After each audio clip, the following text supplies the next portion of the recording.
It was the summer of 2014. Lars was a 28-year-old man. He was with his friends. They were going abroad. He was from Germany, and he set off on his first trip. Exciting things ahead, going to a tropical place, beautiful area, and lots of fun with his friends. By all accounts, Lars was an ordinary guy. He worked at a power plant. He had a close-knit group of friends. He was deeply connected with his family, especially his mother, Sandra. He was described as cheerful, a happy-go-lucky guy. He was friendly, a kind of person that you would like to be friends with. That was Lars. So here's the beginning of this mystery. Lars and 5 friends, they landed in Varna, Bulgaria. It was June 30th, 2014. It was for a week-long stay at the Golden Sands Resort. It sounds pretty nice, doesn't it? It was a lively spot. It was beautiful. It was in the Black Sea coast, known for its beaches and nightlife. Wow, that sounds beautiful. That's why he went with his friends, to have a fun time. But it became a nightmare. The trip was typical, as you would imagine. They're swimming, they're going to clubs, they're relaxing under the sun, having a blast. Friends had said that Lars was in good spirits. He was happy. He was living a carefree life. But on July 6th, things took a turn for the worse. While at a bar, Lars got into a really heated argument with other tourists that were there about a soccer team. He then left the bar alone that night, and he returned the next day. When he did return, he told his friends that he was jumped by 4 other men, possibly hired by a group that he had argued with. It was so bad and so intense that Lars had a ruptured eardrum and an injured jaw. So he went to see a doctor. The doctor prescribed him an antibiotic to help with his ear and advised him to not fly home with his friends. He had to stay behind because he couldn't be at that altitude because of his eardrum. So Lars did what he always did. He always put his friends first and insisted that his friends go back to Germany without him. He was going to stay behind until he could heal enough to get back on the plane and head home. After his friends left, he checked into a budget hotel near the airport, and he was planning to stay there until he was ready to go home himself. What happened next turned what was supposed to be a routine vacation into a nightmare. It turned into one of the most baffling missing cases in recent history. It's very bizarre. After his friends left on July 7th, Lars' behavior shifted dramatically.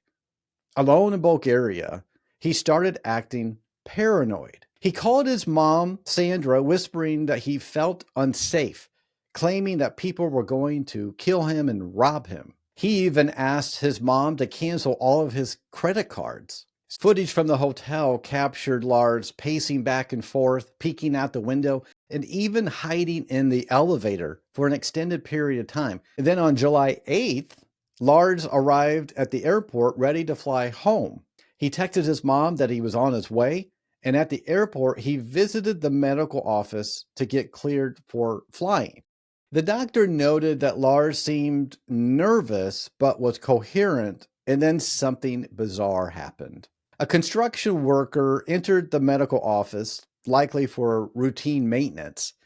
Lars suddenly stood up, muttered, "I don't want to die here," and he bolted. Security cameras captured the moment when Lars ran out of the airport, left his luggage, left his phone, left his passport, and he ran as if his life depended on it. The footage also captured him outside the airport. He climbed the fence and then he ran into the dense forest. That was the last confirmed sighting of Lars. The antibiotic that Lars took for his ruptured eardrum, in rare cases, it could cause side effects like confusion or paranoia. But here's what's really interesting. Lars' doctor revealed that he never filled his prescription. So he didn't even take it. That's bizarre.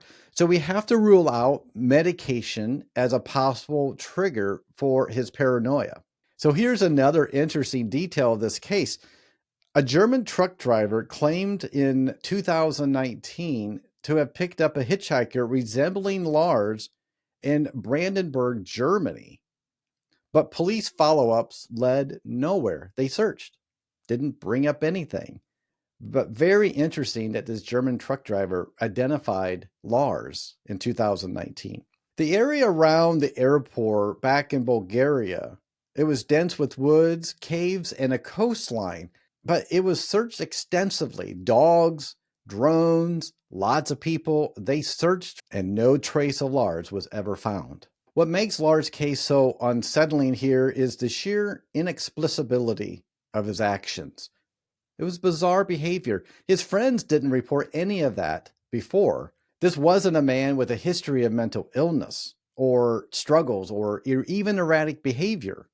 It was out of the blue. Yet in a span of 48 hours, he went from a carefree tourist to someone convinced that he was being hunted. Was Lars having a delusion, or was it a real threat, or something else entirely?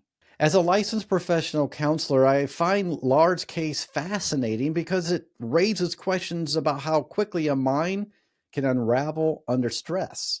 But let me be clear here. I'm not providing a diagnosis. This is simply my speculation of what may have happened. Lars's behavior suggests paranoia, fear of being followed, and his frantic escape. It all points to a possible acute psychotic episode. Psychosis can be triggered by trauma, like the head injury from the alleged fight. It could be triggered from medication, but we already ruled out the medication because he never took it. A ruptured eardrum and a jaw injury could suggest a concussion, which in rare cases could lead to temporary psychotic symptoms, especially if coupled with stress and sleep deprivation. Maybe Lars wasn't getting enough sleep. The other element to this, that Lars was suddenly alone in a foreign country. He had an assault. We do know that. He had a ruptured eardrum. That is fact. Had a likely concussion. His jaw was injured. He had an altercation. All these things actually happened. These are true. But the other things we have to speculate. Why he acted the way he did, why he ran away, why was he paranoid that somebody was out to get him? He was definitely hypervigilant, as if somebody was going to harm him, that they were trying to hunt him down. After the fight, Lars might have developed an exaggerated sense of danger, especially in an unfamiliar environment, with his friends gone and being all alone. His whispered calls to his mother, the text messages, the bizarre statements, the bizarre actions and behavior, the running out of the airport, leaving everything behind and running into the forest, that all points to a paranoia or possibly even schizophrenic episodes. And he hasn't had any reported mental illness in his background, so that's puzzling. Another possibility here is acute stress responses. His stress levels could have been so acute and so heightened that he felt like the threat was real. And when you feel like a threat is real, you're going to either fight or you're going to flee. And in cases of acute stress responses, the emotions that take over, any rational thinking is out the door. Your only focus is to survive. Could there have been some external forces here that we're not completely aware of? Like maybe he was on drugs, or maybe he was drugged by somebody else. It's possible, but we don't know. We don't have evidence of that. And then there's the possibility of there actually was foul play going on, that there was actually people out to get Lars. That is a possibility here. Maybe he didn't have a psychosis after all. Maybe he was acting the way he was because people were out to get him. Whatever the answer may be, Lars acted like it was real to him. His fear was real. It wasn't fake. He wasn't pretending. He was afraid. Whether it was a delusion or whether if it was actually happening, Lars felt like it was real in the moment, and so he fled. To this day, we don't know where Lars is. We may never know where he is. This is such an interesting case of almost a completely different person. When Lars' friends left, he turned into a different person. And so it really leaves us with a lot more questions than answers. What do you think about this case? What do you think happened? Why do you think Lars disappeared? Do you think there were people out to get him? Do you think he had a delusion, or do you have other speculations. If you have some ideas of another case that I can look at that has some psychological twists or some mental health elements to it, let me know. I'm always interested in looking at the human behavior of why someone did what they did, and also victim psychology as well. Thank you for watching, and until next time, stay curious, stay safe.